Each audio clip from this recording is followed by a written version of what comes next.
Mr. President, I rise to welcome a national hero back to planet Earth, Commander Scott Kelly. After spending 340 days in space on his most recent visit to the International Space Station, Commander Kelly has smashed the previous U.S. record in spaceflight and for most of the total time spent in space as well. But Commander Kelly's accomplishment, while notable in its own right, is serving a greater purpose. NASA is preparing to undertake one of the greatest technological challenges in human history, a voyage to the planet Mars.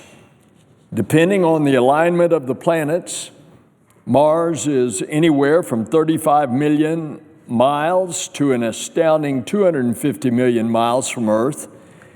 It's all according to the alignment of the planets. Now, if you want to put that into perspective, Mr. President, the distance from you and me, reflecting the 238,000 miles from Earth to the moon, which is as far as we have gone and is a long way. That's the farthest we've ever been. But if that distance from the Earth to moon were represented on the distance from you to me, then the distance to Mars from right where this senator is standing would be way out to the edge of the District of Columbia and Maryland. Commander Kelly's mission is a milestone on this journey to Mars, the International Space Station, our football-sized laboratory orbiting in space, as large as a football field from one goalpost to the other. It's our test bed for exploration. And indeed, he spent those 340 days at the International Space Station. Now, as we venture out, traveling those vast distances between Earth and Mars, it's going to mean that humans are going to spend more time in space than ever before.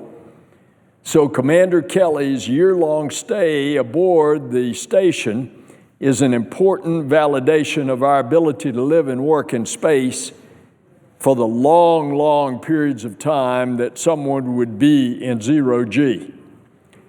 But there's another very interesting aspect to his mission, because Scott Kelly has an identical twin.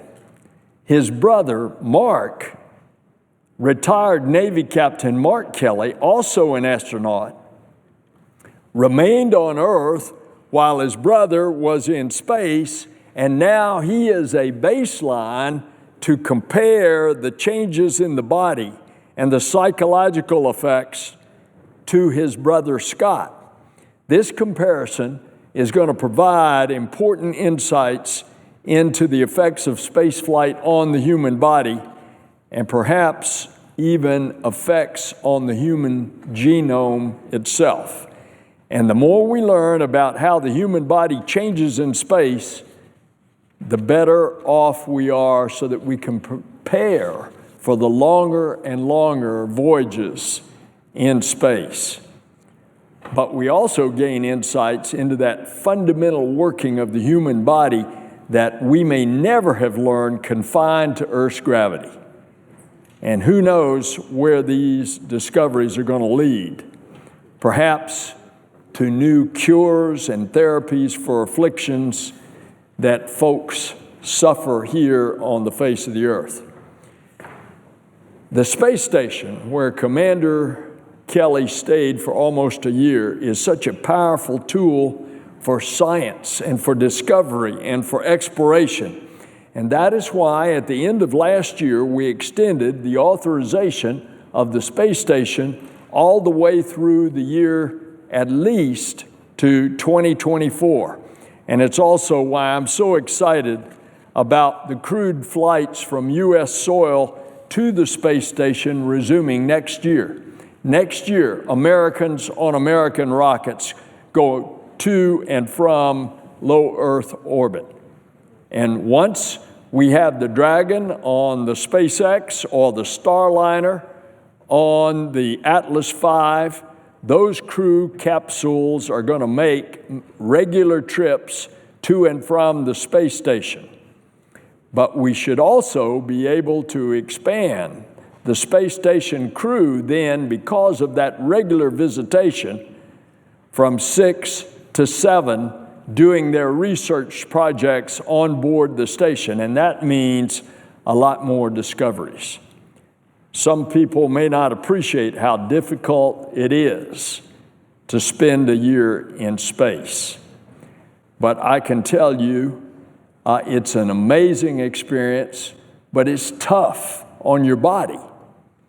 The body experiences muscle atrophy in 0G and also bone loss. And this is why astronauts have to be in peak physical condition and also try to continue that as they are out in space for long durations. And spending a year away from loved ones, of course, is no easy task. This demonstrates the strength and the courage that Scott Kelly has shown. And so I want the Senate to recognize Commander Scott Kelly for this accomplishment. It's going to take him some days to readapt to the Earth's gravitational pull. I want to commend him for the contributions to space exploration and to thank him for the sacrifices that he made and the sacrifices of his family that they have made over the last year.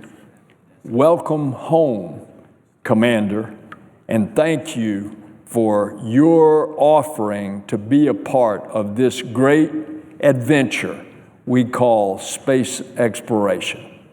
Mr. President, I yield the floor.